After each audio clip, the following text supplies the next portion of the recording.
우리는 얼마나 비합리적 존재가 될 수 있는가? 2차 세계대전 당시 나치 독일의 만행이 세상에 알려지면서 사람들은 경악했습니다.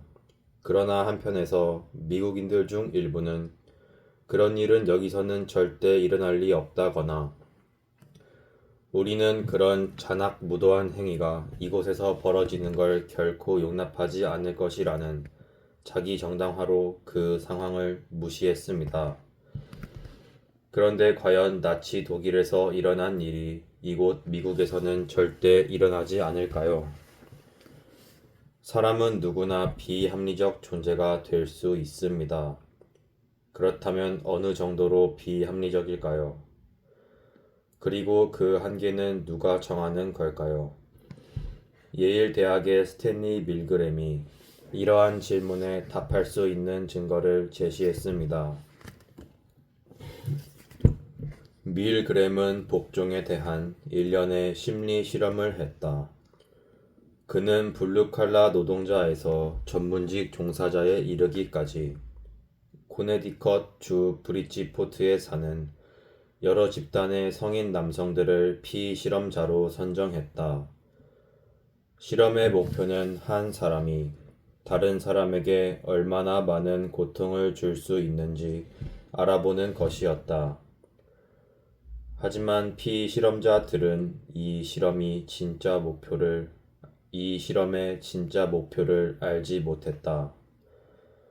이 실험에서 피실험자들이 하는 일은 자칭 연구자라고 불리는 사람들의 지시에 따라 학습자가 틀린 답을 말하면 학습자에게 전기 충격을 가하는 것이었다.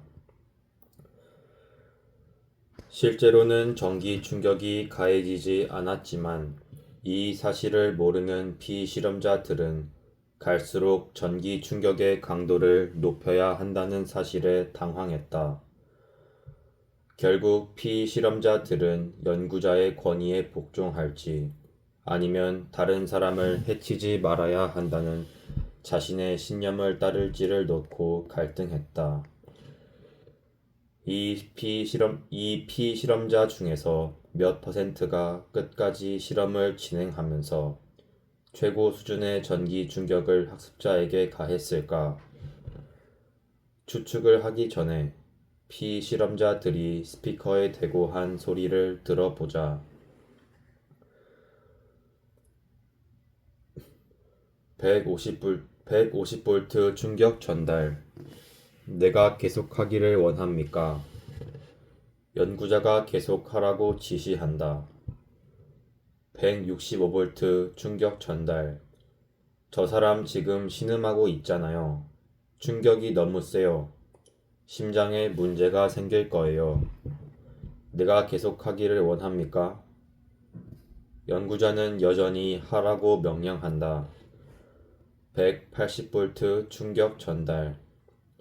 저 사람 못 견딜 겁니다. 저 사람을 죽이는 것은 하지 않을 거예요. 고함 소리 안 들려요? 못 견딜 거라고요. 저러다 무슨 일 생기면 어떻게 합니까? 제 말 알아들었습니까? 그러니까 전 저 사람한테 무슨 일이 생겨도 책임지지 않을 겁니다. 연구자가 자신이 대신 책임지겠다고 말한다. 좋습니다. 195볼트, 210볼트, 225볼트, 240볼트. 강도가 점점 높아진다. 피실험자는 연구자의 말에 그대로 복종했다. 1,000명의 피실험자들 중 실험을 끝까지 진행한 사람은 몇 퍼센트일까? 다음 내용을 읽기 전에 한번 추측해 보기 바란다.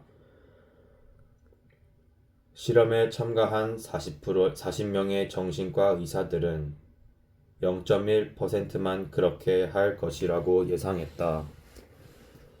하지만 실제 실험에서 무려 62%가 연구자의 명령에 그대로 따랐다. 당신은 몇 퍼센트일 것이라고 생각하는가?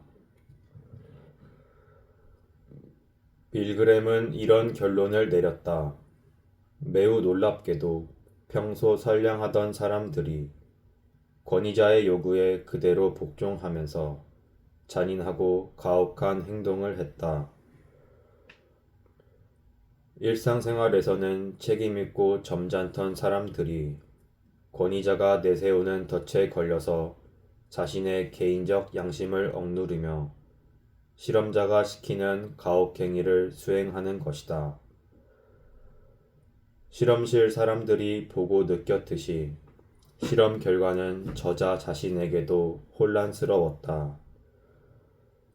결국 이 실험은 아무리 민주사회인 미국에서 살아간다 해도 사악한 권위자가 명령할 때 인간 본성은 잔인하고 비인간적인 쪽으로 기울어질 가능성이 높다는 사실을 말해준다. 이 실험 결과를 도저히 치유할 수 없는 인간의 사악한 본성이라고 해석했다면 정말 좌절할 만한 일입니다. 하지만 교류 분석을 이용하면 다른 각도에서 이 문제를 논할 수 있습니다. 이 62%의 실험 참가자는 해방된 어른 자아를 갖추지 못했기 때문에 연구자의 부모 자아를 검토할 능력이 없었던 것입니다. 그들은 아무런 의심도 하지 않고 어떤 연구든 학자에게 필요하다면 훌륭한 연구일 것이라고 가정했습니다. 나치 독일에서 명망 높은 과학자들이 잔인한 실험에 참가했던 이유도 바로 이런 가정 때문입니다. 우리들 대부분은 어린 시절에 권위자에게 적절한 존경을 보여야 한다고 배웠습니다. 경찰관, 목사, 교사, 학교 교장, 그리고 더 나아가 주지사, 국회의원, 장군, 대통령 등 사회 저명 인사들이 모두 이런 권위자에 포함됩니다. 그러므로 이런 사람들의 권위적 태도에 대해 나머지 다수 사람들이 보이는 복종적 반응은 자동적입니다. 가령 과속을 하다가 고속도로 순찰차에 걸렸을 때 당신은 속도를 줄여야 할 이유를 굳이 의식적으로 생각하지 않습니다. 당신은 자동적으로 엑셀에서 발을 뗍니다. 오래된 기록인 조심하는 게 좋아가 머릿속에서 최고 볼륨으로 울려 퍼지고 이는 언제나 그랬듯 자동 반응을 보입니다. 어른 자아 또한 속도 제한법이 필요하다는 사실을 인정하지만 곰곰이 따져본 이후입니다. 따라서 이런 상황에서는 자동 반응이 오히려 편리합니다. 하지만 권위에 대한 자동 반응이 항상 좋은 것은 아닙니다.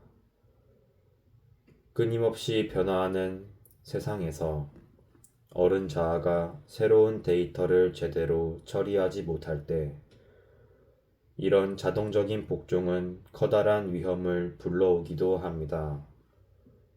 예를 들어 위험한 상황이라고 생각을 하였음에도 권위자가 괜찮다고 하는 경우 우리는 자동적으로 권위자의 말에 복종하게 되어 그 위험을 낮게 평가하게 됩니다. 법은 궁극의 진리가 아닙니다. 역사적으로 보더라도 훌륭한 법도 있었지만 나쁜 법도 있었습니다.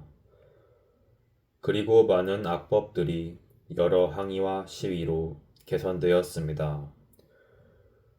이런 악법들을 그대로 두었다가는 어린이 자아에 지배당한 항거와 폭력이 점점 늘어나리란 건 불보듯 뻔한 일입니다. 이와 함께 우리는 법 없이는 민주적 과정이 제 기능을 발휘하지 못한다는 사실도 감안해야 합니다. 처칠은 더 나아지려는 사람들의 노력이 없다면 민주주의는 인간이 상상할 수 있는 최악의 정부가 될지도 모른다고 말했습니다. 민주주의가 제 기능을 발휘하려면 현명한 유권자가 있어야 하는데, 현명한 유권자란 어른 자아로 판단하는 유권자를 의미합니다. 반면에 부모 자아를 위한, 그리고 부모 자아에 의한 정부는 지구상에서 사라져야 합니다. 부모 자아에 지배당한 역사가 그래왔듯이 부모 자아로서는 평화와 민주주의의 길로 나아갈 수 없습니다.